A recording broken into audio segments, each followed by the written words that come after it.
Hey all, welcome to my channel literature with Priya. இன்றைக்கி நம்ம வீடியோவில் ஏகே ராமானுஜன் அவர்களுடைய poems of love and war அதில் எலிஜி 3 தான் வந்து பார்க்க போகிறோம்.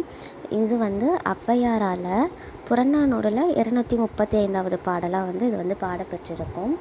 இதோட இங்கிலீஷ் ட்ரான்ஸ்லேஷன் தான் இது. Okay, let's see. If he found a little liquor, he would give it to us. If he had more, he would drink happily while we sang. Where is he now? இதில் என்ன சொல்கிறாங்க அப்படின்னா, அவருக்கு கொஞ்சம் liquor கிடச்சிச்சு அப்படின்னா அதை எங்களுக்கு கொடுத்துருவார்.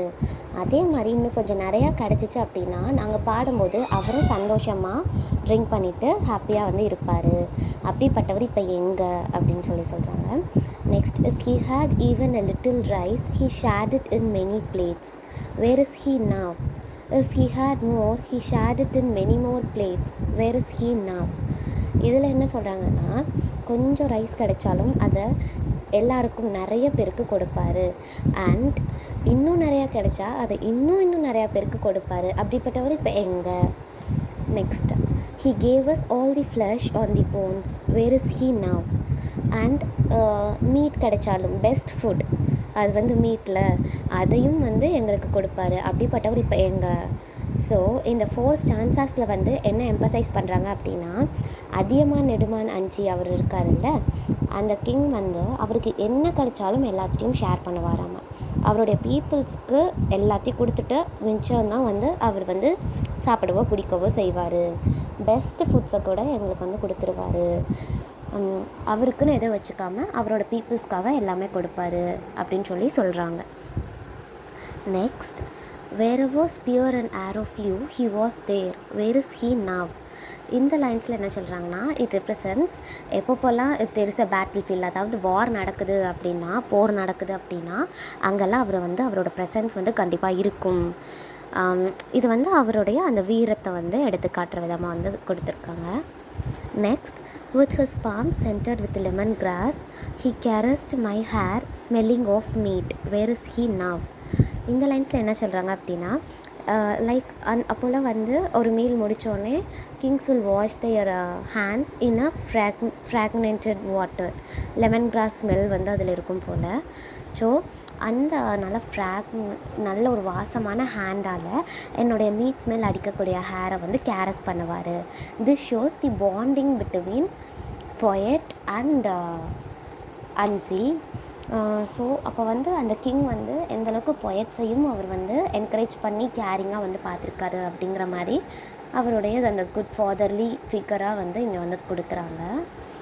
Next, the spear that pierced his chest pierced at once the wide eating bowls of great and famous minstrels, pierced many begging palms, and dimming the images in the eyes of men he sheltered. It went right through the subtle tongues of poets skilled in the search for good words. Where is he now, for the mainstay king? Where is he now?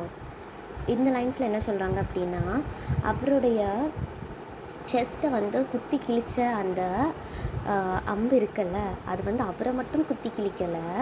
அது வந்து மின்ஸ்ட்ரல்ஸ் அப்படின்னா பாணர்கள் சொல்லுவாங்கள்ல, பாட்டு பாடி பரிசில் பெறுவாங்கள்ல, வழியிலெல்லாம் போய் அங்கங்கே இருக்க அரசர்கள்ட்ட பாடி பரிசில் பெற்றுவாங்கள்ல, அவங்கள தான் பாணர்கள்னு சொல்லுவோம். அவங்களுடைய சாப்பாட்டுக்கும் வந்து இது வந்து குத்தி கிழிக்குது, அவங்களோட ஈட்டிங் பவுல்ஸையும் குத்தி கிழிக்குது. அண்ட் நிறையா கையேந்தி இருப்பாங்கள்ல, அவங்களுடைய பாம்ஸையும் இது வந்து குத்தி கிழிக்குது. ஏன்னா அன்சி வந்து கவிஞர்களுக்கும் பாணர்களுக்கும் அவருடைய மக்களுக்கும் நிறையா வந்து கொடை வந்து செஞ்சுருக்காரு.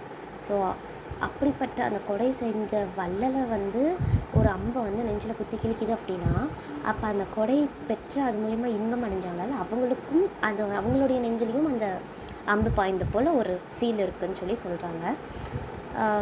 அப்புறம் அவர் நிறைய பேருக்கு அடைக்கலம் கொடுத்து வச்சுருந்துருப்பார்ல, அவங்களுக்கும் வந்து இது வந்து குத்தி கிழிக்கிறதாகவும், அப்புறம் அந்த போயட்ஸ் கவிஞர்களுடைய நாக்கையும் குத்தி கிழித்ததாகவும் வந்து சொல்கிறாங்க. ஏன்னா அவருடைய புகழை வந்து பாடுறதுக்கு வார்த்தைகளே இல்லை, அந்த வார்த்தைகளை கூட தேடணும், அவ்வளோ ஒரு புகழ் வாய்ந்த அரசர். அப்பேற்பட்டவரை வந்து புகழ்ந்து பாடிட்டு இருந்த புலவர்களுடைய நாக்கையும் குத்தி கிழித்தது அப்படின்னு சொல்கிறாங்க. No more singers No more, no singers anymore, nor anyone to give anything to singers. As in the cold waters, jalap flowers blossom large, full of honey, but die untouched, unworn. There are many now living and dying without giving one thing to others. இந்த லைன்ஸில் என்ன சொல்கிறாங்கன்னா, he is no more, Athiyaman Anji is no more. So அவரை பற்றி பாடின அந்த சிங்கர்ஸும் no more. அப்படியே பாடினாலும் அந்த சிங்கர்ஸ்க்கு எதுவும் கொடை கொடுக்குறவங்கள நோ மோர். எப்படி வந்து கோல்டு வாட்டர்ஸில் அந்த ஜலப் ஃப்ளவர்ஸ் வந்து ஃபுல்லாக பிளாசம் ஆகி நல்லா ஹனியோடு இருந்தாலும் அதை யாரும் தொடவோ அதை அணிந்து கொள்ளவோ மாட்டாங்க. அதே மாதிரி தான் இப்போ இருக்கக்கூடிய மக்களும் வாழ்கிறாங்க, இறக்குறாங்க, யாருக்கும் எதுவும் கொடுக்காம, பகிர்ந்து கொள்ளாமல், எந்த விதமான உதவியும் செய்யாமல் இருக்காங்க.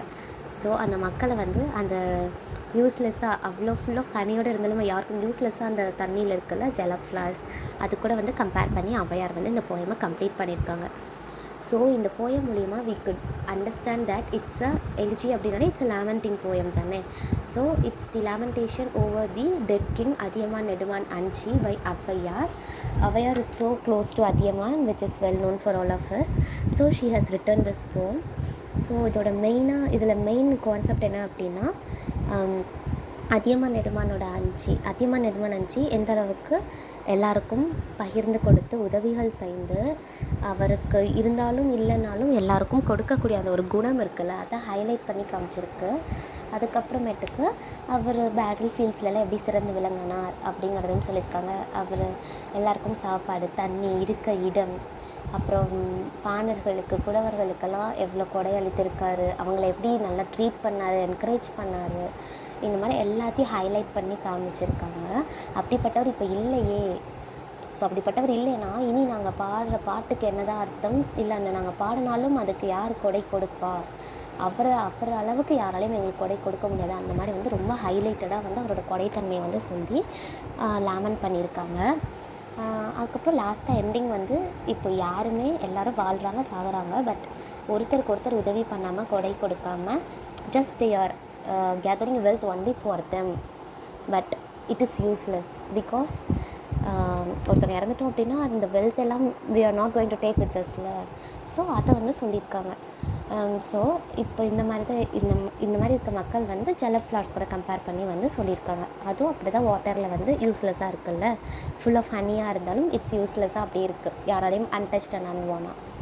ஸோ இந்த மாதிரி கம்பேர் பண்ணி ரொம்ப அழகாக லேமெண்டேஷன் போயம் வந்து நம்ம ஔவையார் ரைட் பண்ணியிருக்காங்க. இதோட இங்கிலீஷ் ட்ரான்ஸ்லேஷன் வந்து ஏகே ராமானுஜன் அவர்கள் பண்ணியிருக்காங்க. Hope you all understood this summary of this poem. For more such videos, to subscribe my channel. Thank you.